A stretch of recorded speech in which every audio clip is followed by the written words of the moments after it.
हैं कि हम सीधा परमेश्वर के वचन में प्रवेश करेंगे और आज फिर से उसकी वाणी को सुनेंगे कि वो हमसे और क्या बात करना चाहता है और किन चीज़ों को सिखाना चाहता है। मेरे प्रियो, आज की सुबह मैं आपको इससे पहले कि वचन में लेकर चलूं, मैं आपको बोलना चाहता हूं, ना तो आप संडे मसीह बने और ना तो आप सिर्फ संडे के वचन को ही सुनने वाले मसीह बने। तीसरी बात, आप ना ही वचन को सुनकर भूलने वाले मसीह बने। आप सब अलग अलग जगहों में अपने अपने घरों से बड़ी इच्छा जताते हुए और उस भक्ति को अपने मन में रखते हुए अपने कीमती समय को आप देते हैं।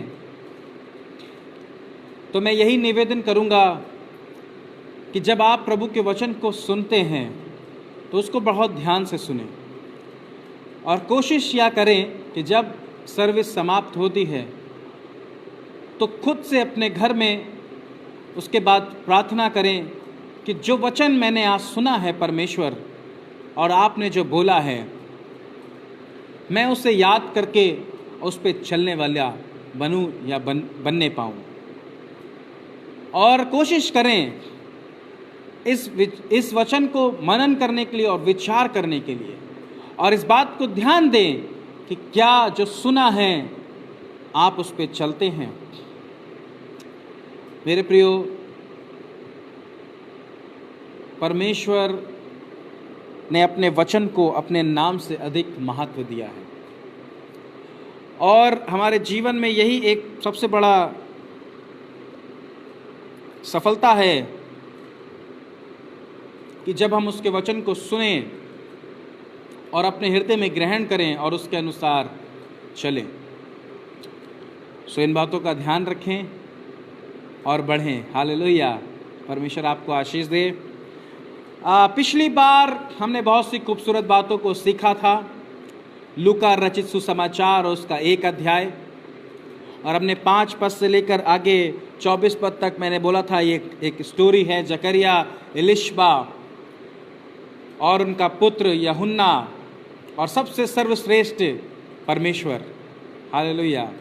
और हमने कई बातों को सीखा था, मैं उसको दोहराना नहीं चाहूँगा और आप ज़रूर पिछले संदेश को फिर से देख लें और ध्यान दें और सुन लें। यूट्यूब पर भी है और फेसबुक पर भी है। तो आज हम आगे की ओर बढ़ेंगे और उसका विषय ये था, if you stable in God you will see a great miracle in your life. अगर आप परमेश्वर में स्थिर रहेंगे तो आप अपने जीवन में बड़े चमत्कार को देखने पाएंगे। हालेलुया। हाँ मेरे भाई बहनों, हमारे जीवन में बहुत सारी समस्याएं और परेशानी और दिक्कतें आएंगी। इस बात की गारंटी बाइबल नहीं देती है कि हमको कोई भी परेशानी, दिक्कत या बीमारी नहीं आएगी। इस बात की कोई गारंटी बाइबल नहीं देती है, पर बाइबल एक बात को निश्चित करती है कि हमारा छुड़ाने वाला हमारे साथ रहता है। हालेलुया। अगर ऐसा होता तो यीशु मसीह कभी चेलों को ये बात नहीं बोलता, आओ हम पार चलें, क्योंकि यीशु मसीह को पता था कि बीच में जब चेले जाएंगे नाव पर तो वहां आंधी और तूफान आने वाला है। यीशु मसीह को मालूम था इस बात को, लेकिन यीशु मसीह ने फिर भी उन चेलों से कहा, आओ हम पार चलें।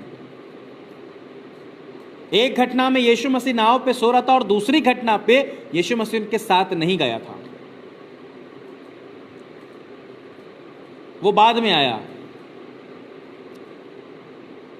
दाऊद कहता है अपने भजन में, भजन 23 में, कि जब मैं घोर भरे अंधकार की तराई में से होकर चलता हूं तो हानि से नहीं डरता हूं, क्योंकि तू मेरे साथ रहता है।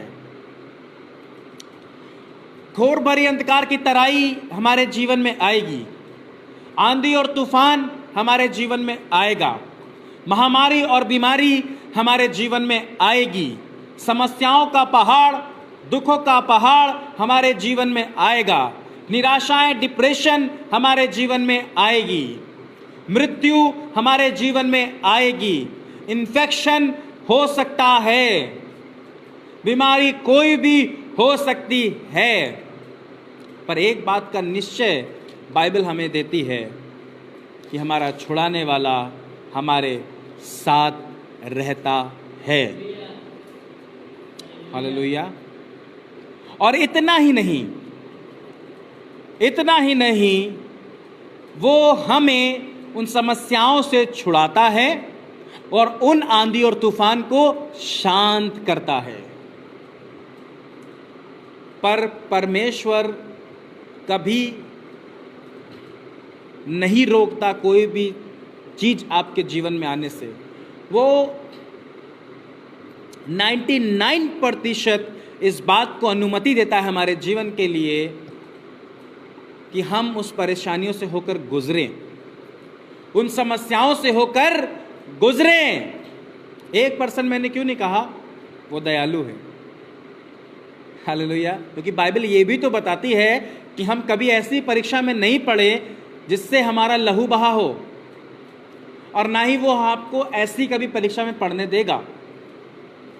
मैं आपको ये बताना चाहता हूँ, लहू बहने का ये मतलब नहीं कि आप कह रहे हैं पास्टर साहब एक्सीडेंट हो गया था मेरा और मुझे बहुत खून बहा था, उस लहू की बात नहीं कर रहा हूँ।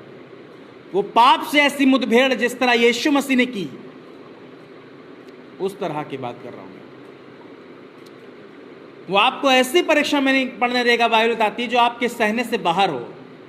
आप सोचेंगे पास्टर साहब मैं एक ऐसी समस्या में हूं जो मुझसे सही नहीं जा रही है, अब ये बस बहुत हो चुका है। अगर बहुत हो जाता तो आप जिंदा नहीं होते। आपका जीवित रहना इस बात को साबित करता है कि आप एक ऐसी परीक्षा में अभी तक नहीं पड़े हैं जो आपके सहने से बाहर हो जाए। यह है चिन्ह आपकी समस्याओं का कि आप अभी भी जीवित हैं। हालेलुया। मेरे प्रियो, जकरिया और इलिशबा के बारे में हमने पढ़ा कि ये कैसे धर्मी जीवन को जीते थे, निर्दोष परमेश्वर की आज्ञाओं पे चलते थे और प्रभु की भक्ति करते थे, बिना कोई शिकायत करे हुए और दोष लगाए हुए। क्या इनके जीवन में, मैंने बताया आपको, कितनी बड़ी समस्या थी। एक तो इलिशबा बांझ थी, दूसरे वे दोनों बूढ़े हो चुके थे। ऐसी स्थिति में लोग क्या करते हैं? आत्महत्या। लेकिन उन्होंने ऐसा नहीं कुछ किया। वे बने रहे और इंतजार करते रहे। आज की सुबह मैं आपसे बताना चाहता हूं, बने रहने में ही भलाई है, बने रहने में ही विजय है, बने रहने में ही चंगाई है, बने रहने में ही एक बड़ा चमत्कार है। हालेलुया। और 12वां पद कहता है, लूका रचित सुसमाचार उसका 1 अध्याय उसका 12वां पद कहता है, जकरिया देखकर घबरा गया और उस पर बड़ा भय छा गया, परंतु स्वर्गदूत ने उससे कहा, हे जकरिया भयभीत ना हो, क्योंकि तेरी प्रार्थना सुन ली गई और तेरी पत्नी इलिशबा से तेरे लिए एक पुत्र उत्पन्न होगा और तू उसका नाम यूहन्ना रखना। तुझे आनंद और हर्ष होगा और बहुत लोग उसके जन्म के कारण आनंदित होंगे, क्योंकि वह प्रभु के सामने महान होगा और दाखरस और मदिरा कभी ना पिएगा।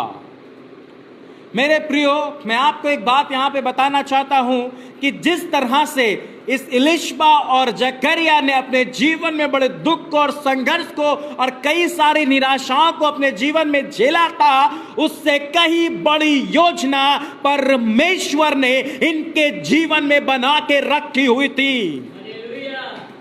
मेरे प्रियो, परमेश्वर जो संतान इनको देने जा रहा था, बाइबल में अगर हम पढ़ते हैं और अगर आप आगे पढ़ेंगे, हम आगे पढ़ेंगे, लेकिन मैं इस बात को आपको बताना चाहता हूं, परमेश्वर एक बड़ी योजना उस संतान के द्वारा बना के रखे हुए था। हालेलुया। आपकी समस्या में शायद परमेश्वर आज चुप है, लेकिन इसका मतलब यह नहीं है कि परमेश्वर कोई काम आपके जीवन में नहीं करने वाला।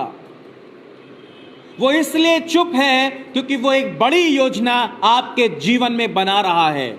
आमीन बोलेंगे, आमीन, हालेलुया। परमेश्वर एक बड़ी योजना को आपके जीवन में उतारने वाला है। परमेश्वर एक बड़े चमत्कार को आपके जीवन में उतारने वाला है। परमेश्वर एक बड़ी चंगाई को आपके जीवन में उतारने वाला है। परमेश्वर एक बड़ी आशीष को आपके जीवन में उतारने वाला है। हालेलुया। परमेश्वर एक बड़े मजबूत दरवाजे को आपके लिए खोलने जा रहा है। कभी एलिशबा ने और जकरिया ने इस बात को नहीं सोचा होगा कि कभी हमें एक संतान मिलेगी, और ना कभी इस बात को सोचा होगा कि वो संतान जब मिलेगी तो उसके लिए एक इतनी बड़ी योजना होगी। जो माता पिता है, मैं उनसे कहना चाहता हूं, अगर अभी शायद आपको नहीं पता कि आपके जीवन में प्रभु की क्या योजना है, लेकिन मैं एक बात को जानता हूं, जो लोग परमेश्वर पे भरोसा रखते हैं, परमेश्वर की बाट जोते हैं, निर्दोष चलते हैं, आज्ञाओं को मानते हैं, सच्चा भक्ति जीवन जीते हैं, उनके बच्चों के जीवन में परमेश्वर की एक बड़ी योजना है। I know that for my daughter Jamie. मुझे पता है मेरी बेटी जेमी के बारे में परमेश्वर की एक बड़ी योजना है, और मैं जब भी मेरी बेटी को देखता हूं, सकारात्मक बातों को उसके जीवन में बोलता हूं, आशीषित वचन को उसके जीवन में बोलता हूं। मैं मेरी बेटी को एक ऊंचे लेवल पे देखता हूं, एक आशीषित जीवन के बारे में उसके लिए देखता हूं, एक सुंदर भविष्य के लिए उसके जीवन को देखता हूं। हालेलुया।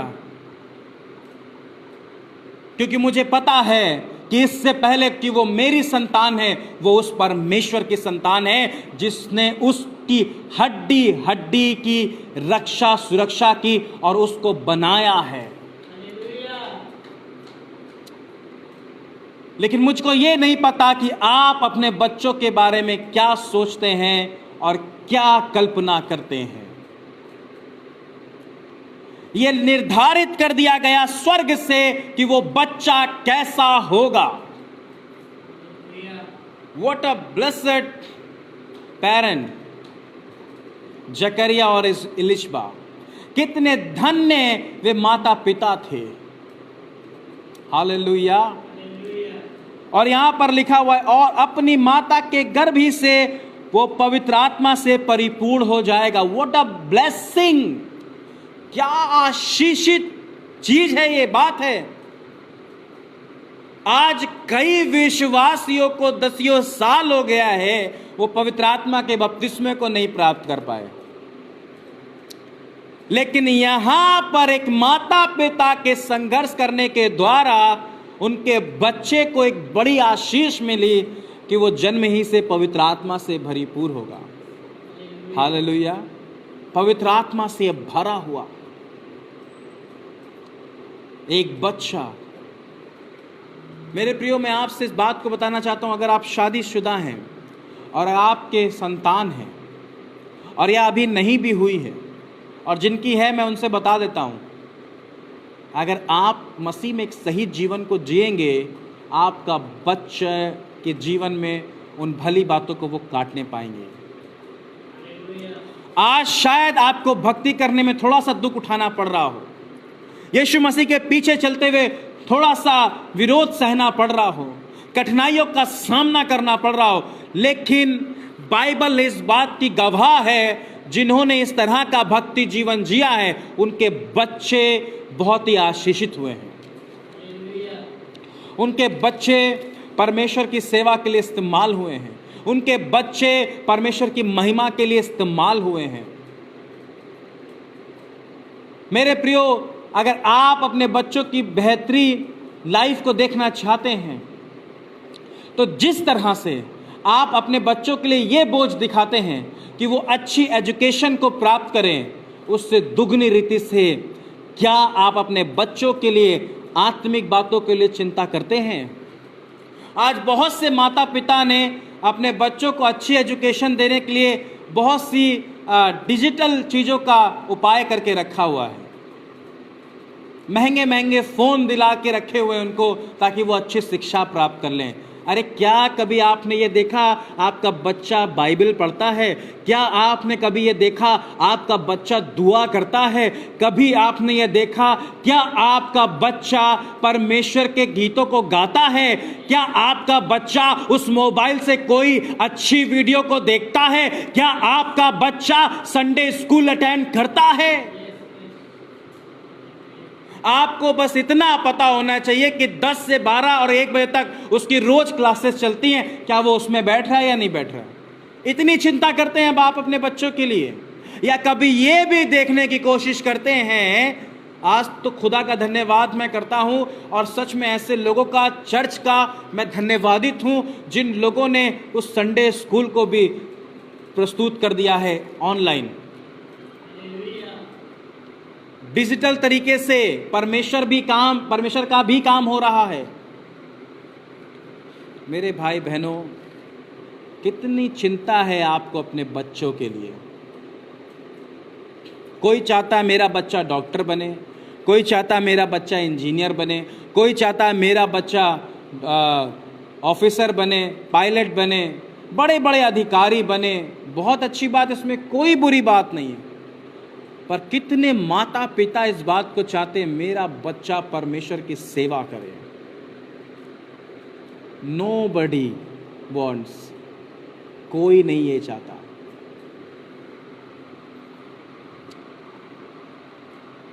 मेरी चाहत मेरी बेटी के लिए है, पर मैं इस बात की भी प्रार्थना करता हूं खुदा जो उसको बनाना चाहता है, पर जिस क्षेत्र में, वहां से भी वो अपने परमेश्वर की महिमा के लिए इस्तेमाल हो।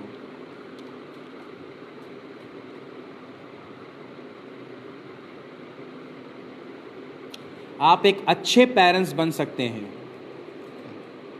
पर क्या आप एक सच्चे पेरेंट्स बन सकते हैं?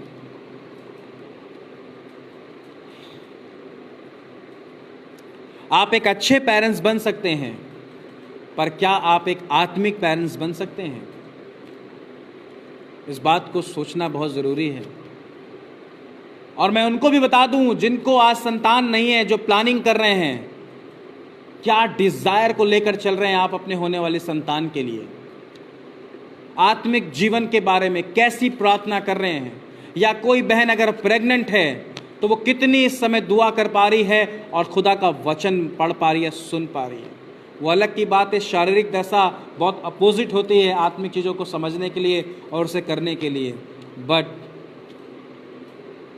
जब आप सब काम कर सकते हैं तो आप प्रार्थना और बाइबल क्यों नहीं पढ़ सकते हैं?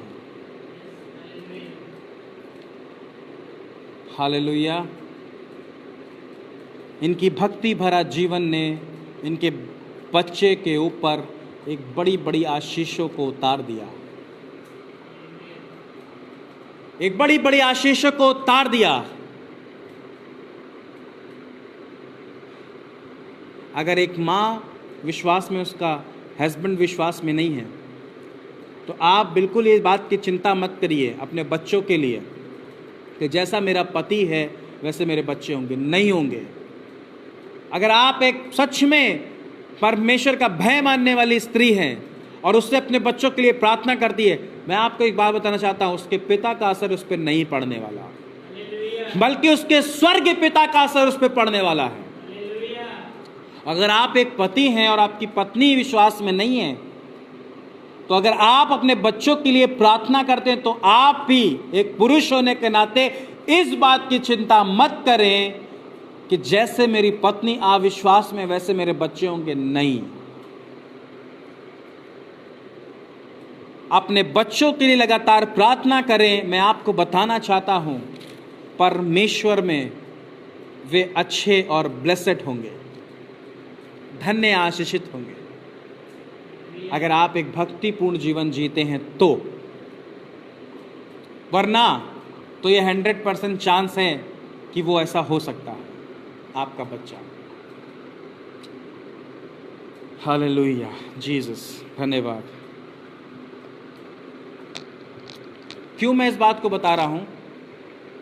मैं जानता हूँ मेरी बेटी के बारे में, वो जैसा जैसा मुझे करते देखती है वो वैसा वैसा कॉपी करती है, वो नकल करती है वैसे वैसे। और बच्चा जैसा अपने पेरेंट्स को देखता है होते हुए वैसा वो करता है। और आप एक आत्मिक पेरेंट्स हैं, आत्मिक माँ बाप हैं, आपका बच्चा वैसा ही करेगा। जरा सोचें अपने बच्चों के आत्मिक जीवन के बारे में। पढ़ाई करके वो इंजीनियर बन सकता है, वो डॉक्टर बन सकता है, वो पायलट बन सकता है, वो बहुत बड़ा अधिकारी बन सकता है, पर वो करप्ट बन सकता है, वो झूठा बन सकता है, वो शराबी भी बन सकता है, वो व्यभिचारी भी बन सकता है, वो चोर भी बन सकता है। इन सब पदवी के रखते हुए वो ऐसा भी बन सकता है।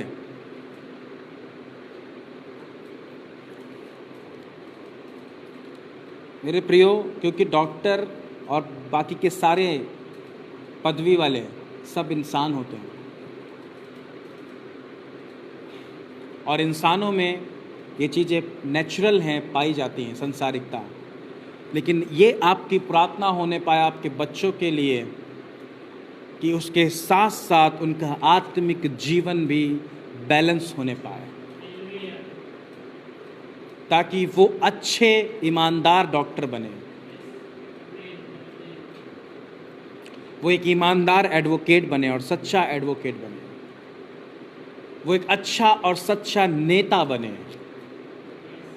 जो आज आप बीज अपने बच्चे के अंदर बोएंगे वो आगे जाके फलवंत हो जाएगा।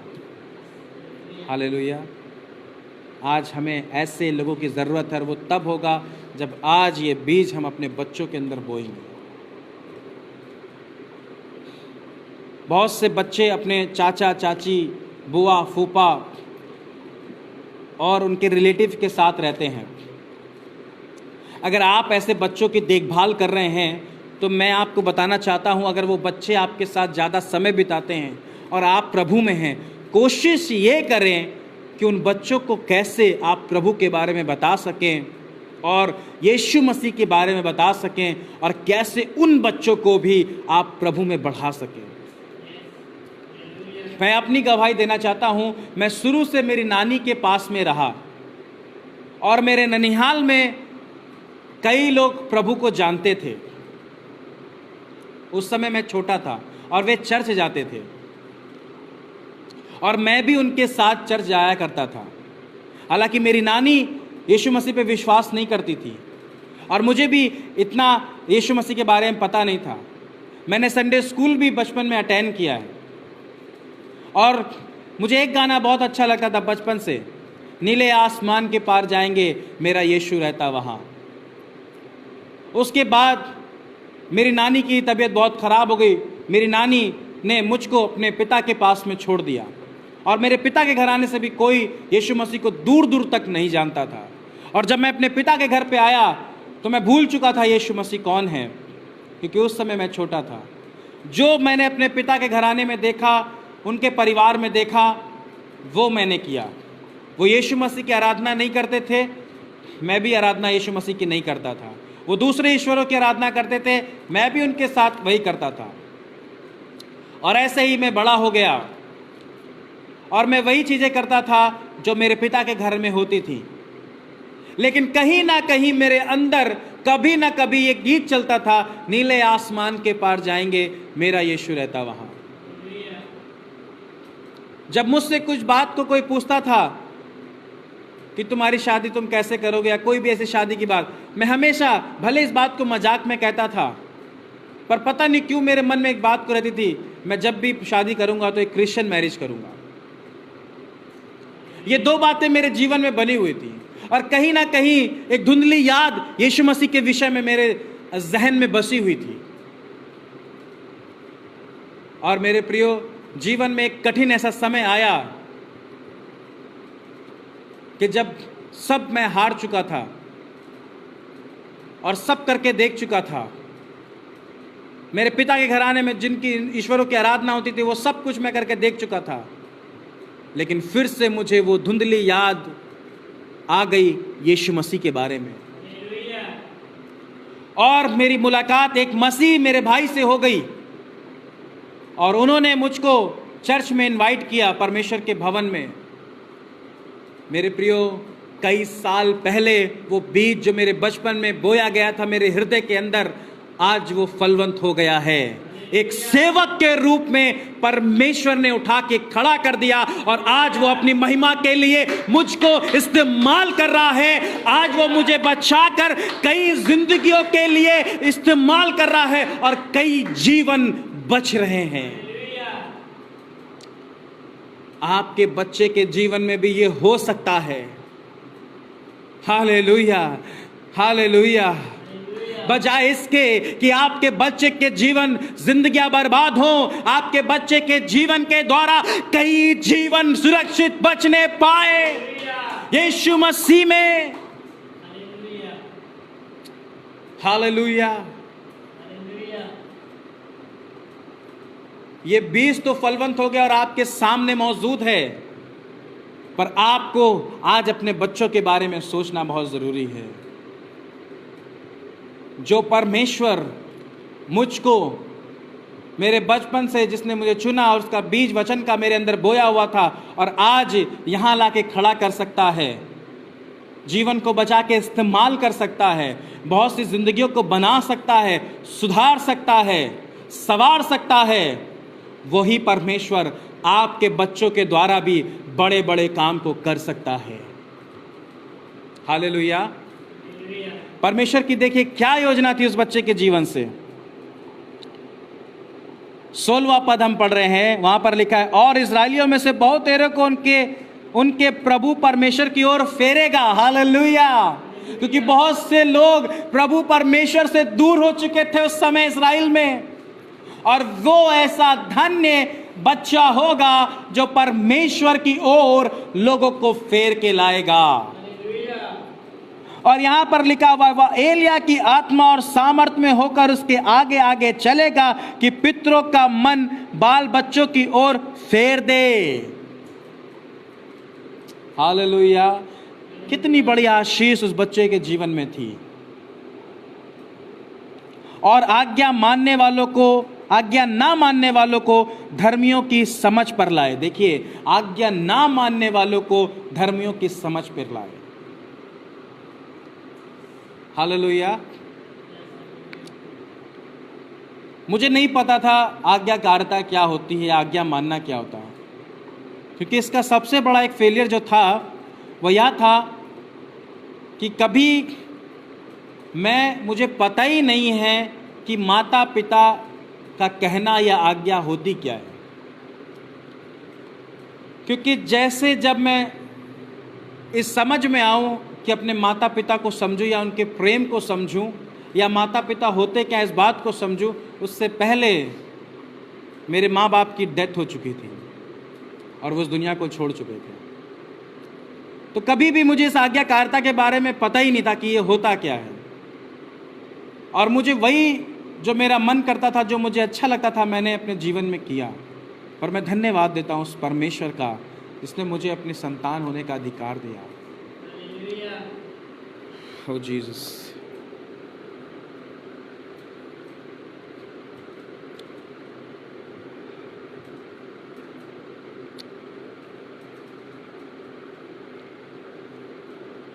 एक आत्मिक पिता ने मुझे ग्रहण किया और उसने मुझे आज्ञाकारी पुत्र बनाया।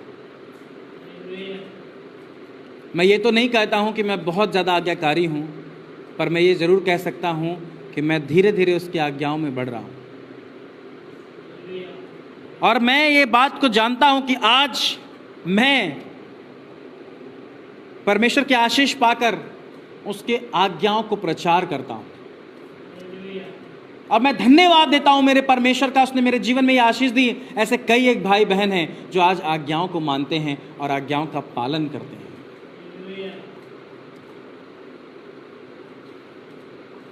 they understand now what is obedience. वो आज इस बात को समझते हैं आज्ञाकारिता होती क्या है, और धन्यवाद कि मैं भी इस बात को समझता हूँ आज्ञाकारिता होती क्या है।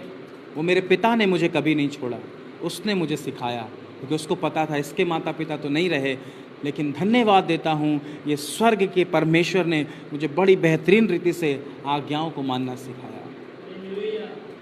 मेरे भाई बहनों अजीज़ों, मैं आपसे कहना चाहता हूँ, मेरे जवान लोगों, परमेश्वर की पिता की आज्ञाओं को पालन करें, उसे मानें और उस पर चलें। हालेलुया।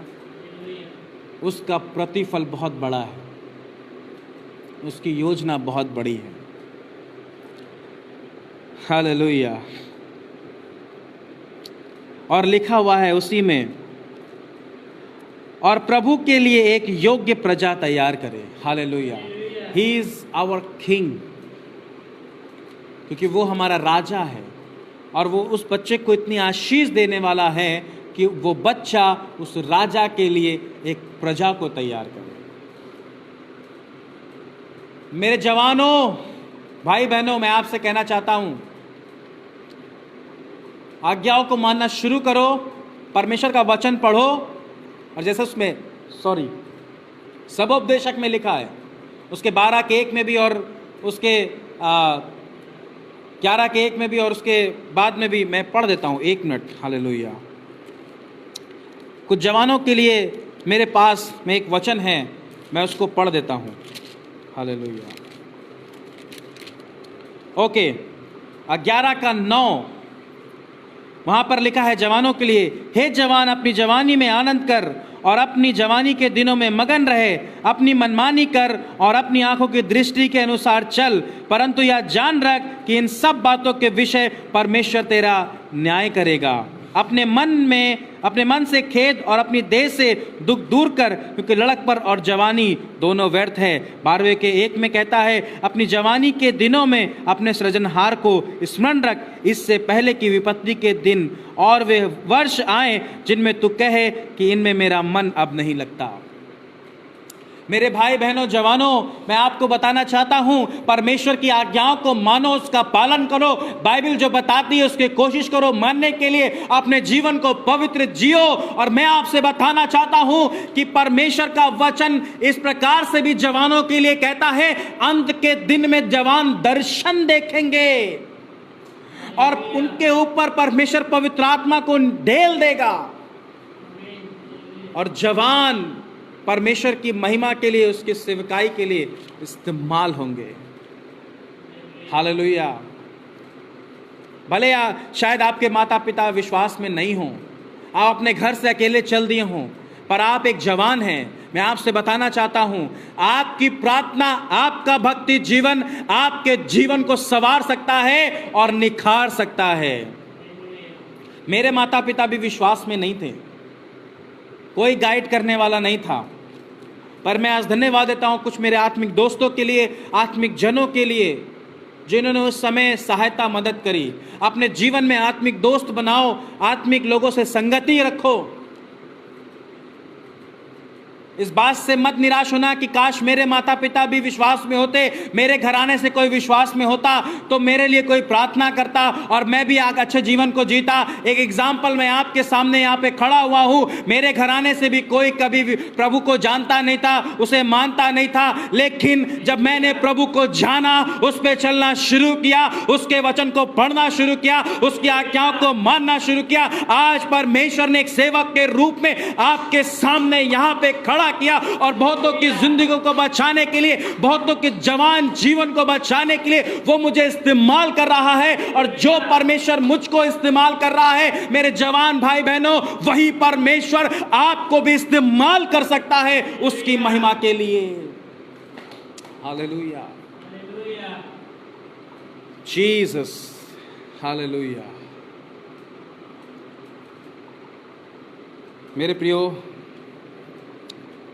आज का ये वचन तो माँ बाप, बच्चों और जवानों के लिए बड़ा खूबसूरत था। मैंने इस बात की कल्पना नहीं की थी। हालेलुया। मैंने इस वचन को पढ़ा, खूब मनन किया, सिर्फ प्रार्थना करी और मैंने इस बात से प्रार्थना करी, जो तू चाहता है परमेश्वर इस वचन के द्वारा वो आज हम सीखने पाए। और प्रभु ने कितनी अद्भुत बातें हमें सिखाई। एक माता पिता होने, मैंने भी बहुत कुछ सीखा। आप ये याद रखिएगा, मैं प्रचार करता हूँ तो मैं नहीं सीखता हूँ, मैं अपने प्रचार को जो रिकॉर्ड हो जाता है उसे कम से कम नहीं हफ्ते में 3-4 बार खुद सुनता हूँ और बहुत कुछ सीखता हूँ और आशीष पाता हूँ। और मैं निश्चय जानता हूँ एक माता पिता होने के नाते आपने आज आशीष पाई, एक बच्चे होने के नाते आपने आशीष पाई और एक जवान होने के नाते भी आपने आशीष पाई और बहुत सारी बेसिक बातें भी सब लोगों के लिए थी। सो परमेश्वर आपको आशीष दे इस वचन के द्वारा। आइए हम प्रार्थना करें। महान परमेश्वर यीशु के नाम में तेरा धन्यवाद तेरे सुंदर वचन के लिए, इन शिक्षाओं के लिए प्रभु जो तूने आज हमें दी है। एक माता पिता होने के नाते, बच्चे होने के नाते, जवान होने के नाते और बहुत सारी खूबसूरत बातें आपने हमें सिखाई। जितने लोगों ने सुना और देखा वे इस वचन के अनुसार जिएं और चलें, और जितने लोग देखेंगे सुनेंगे वो भी इस वचन के अनुसार चलें और जिएं। परमेश्वर तेरी आशीष इन सब पे होने पाए। धन्यवाद देते हैं यीशु के नाम में, आमीन आमीन। सो आप इन वचनों के द्वारा चलें और प्रभु आपको आशीष दे। लगातार आप मेरे लिए और हमारे परिवार के लिए भी प्रार्थना करें और चर्च की बहुत सारी सेवकाइयों के लिए प्रार्थना करें और ज़रूर रविवार को अपने भेंट परमेश्वर को अर्पण करें। ऐसे मेरी आपसे निवेदन है और प्रभु आपको आशीष दे, प्रभु में बढ़ें और अपने बच्चों को बढ़ाएं। सभी को जय मसीह।